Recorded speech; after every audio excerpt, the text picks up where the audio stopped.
আমার নবীর সাহাবী যিনি নাতে রাসূল পড়তেন আমার নবীকে সামনে রেখে আমার নবীর শ্রোতা হতেন আর হাসান বিন সাবিতকে মিম্বরে বসাইতেন।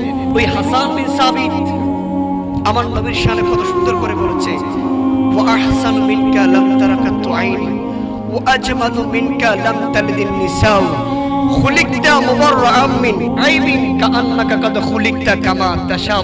একটু জোরে বলেন সুবহানাল্লাহ।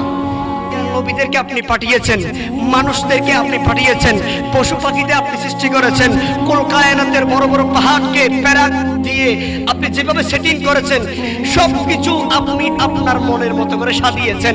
আর আপনি যখন হাবিবকে তৈরি করতেছেন তখন আপনি আমার হাবিব সাল্লাল্লাহু আলাইহি ওয়াসাল্লামকে বলেছেন, হাবিব আপনি বলেন কিভাবে আমি আপনাকে তৈরি করতে পারি।